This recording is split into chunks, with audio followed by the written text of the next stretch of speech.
boys and girls.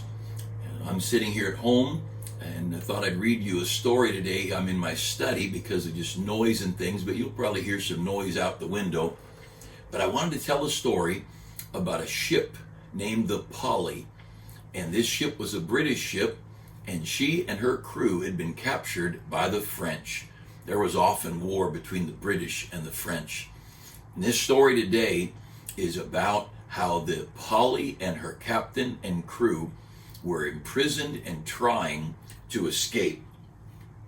More than 2 months had passed in the French prison. Paul and Dick Stone had been busy making plans. They were determined to escape. The only view from the prison window was the sea, and there in the harbor lay their beautiful ship, the Polly.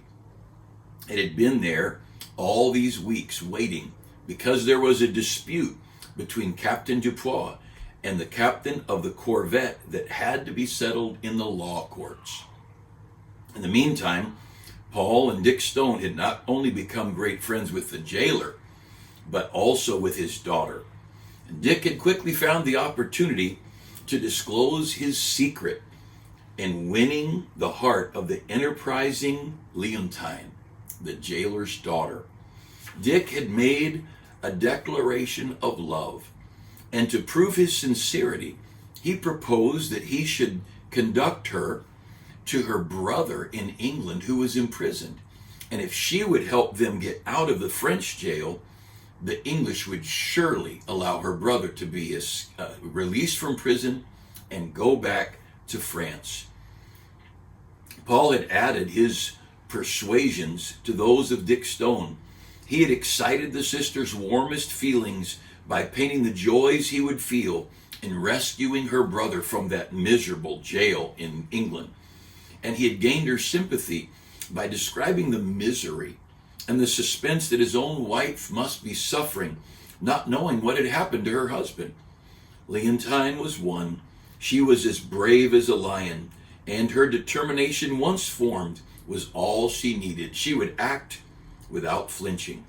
Many times Dick Stone had lighted his pipe and puffed and considered as he took counsel with Paul, and they made the plans for the escape.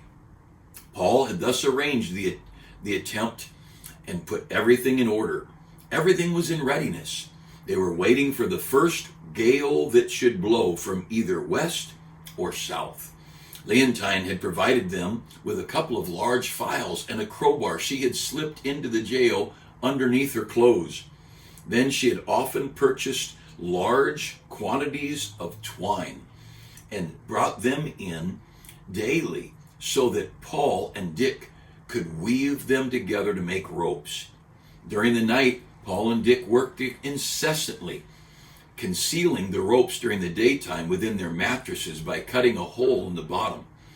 Whenever the time should arrive that Leontine was ready with the keys to the cell and the crew, they were ready to go out the windows and down the cliff.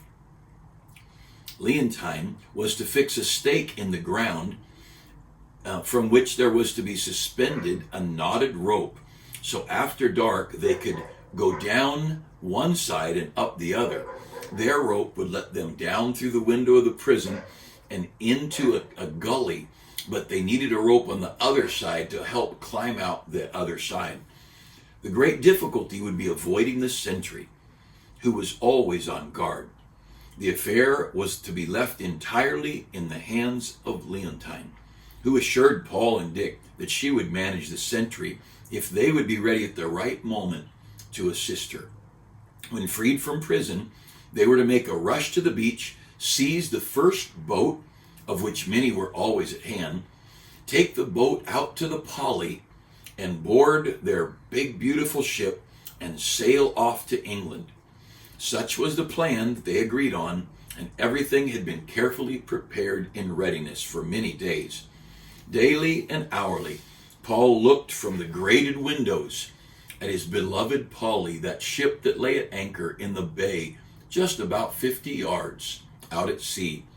At length, early one morning, as usual, he looked out from his prison and he saw a boat bringing supplies to the Polly. They were busy supplying her They were refitting her with ropes and rigging.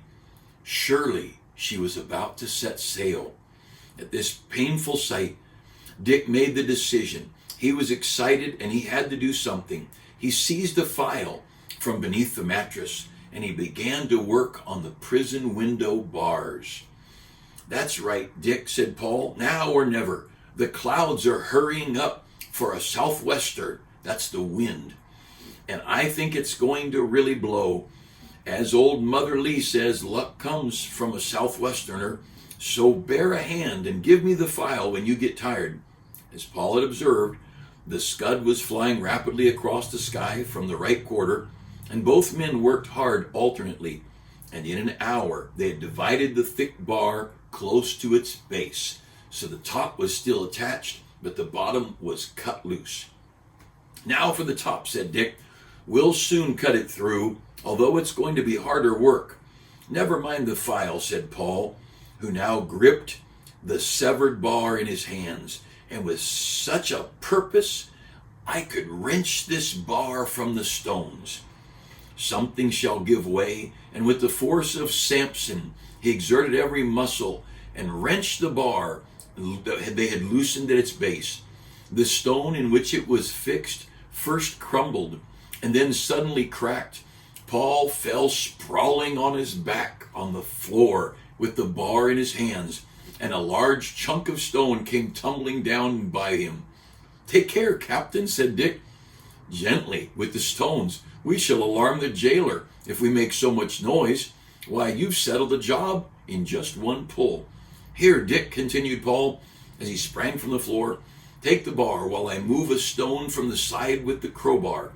We won't take it right out, lest the jailer should notice if he comes with breakfast. But we'll loosen all the stones around the window so that we can quickly remove them and slip down the wall." Paul inserted the thin edge of the crowbar, and gently working it back and forth, he slowly removed the different stones around the window. He made the opening larger and larger so the men could crawl through. He then replaced the stones and put them all in their place so that anyone who looked in would not even notice anything had happened. Hardly had they completed their work when they heard the footsteps. "Oh no, someone's coming." The key turned in the door lock. In an instant, Dick, who had lighted his pipe, leaned against the windowsill and began puffing large puffs of smoke, hoping to make it harder to see the bricks had been cut loose.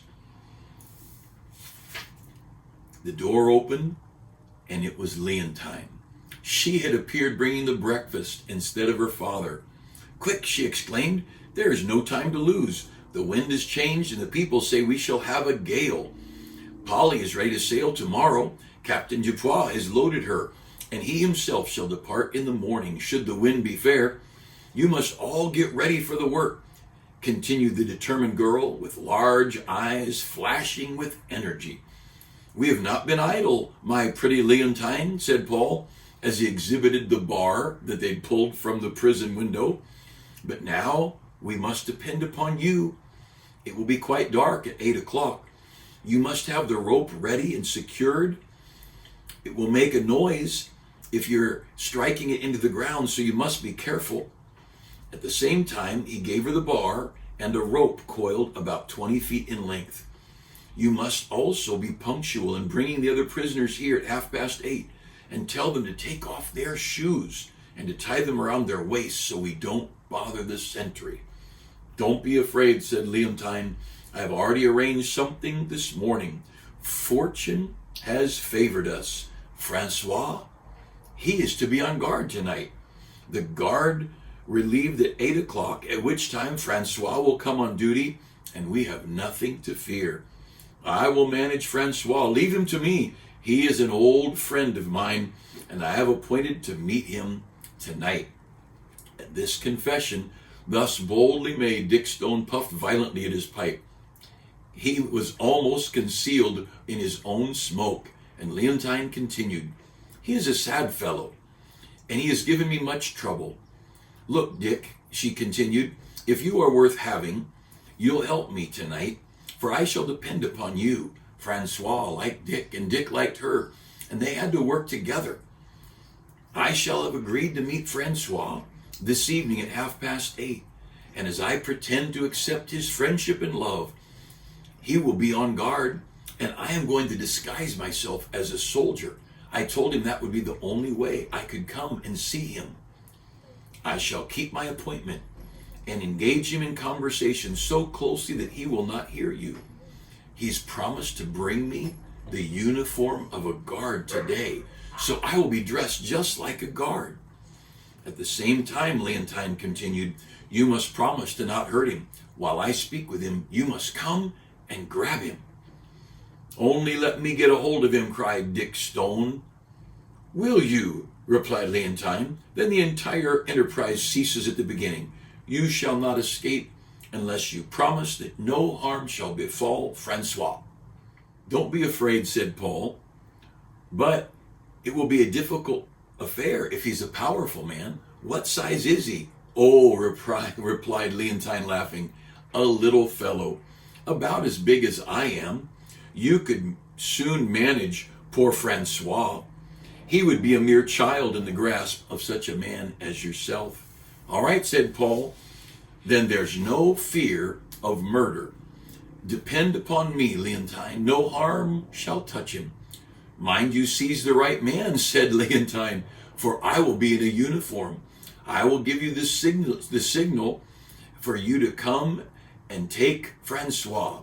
The signal shall be a friend. She will say those words, and that will be the message for them to come grab Francois.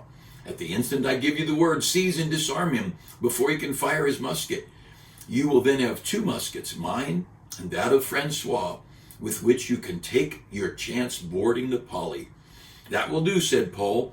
Let me only set foot on the Polly's deck, and I'll soon settle accounts with that captain that took our ship. But now, added Paul, we are agreed upon all points, and we depend upon you, Leontine.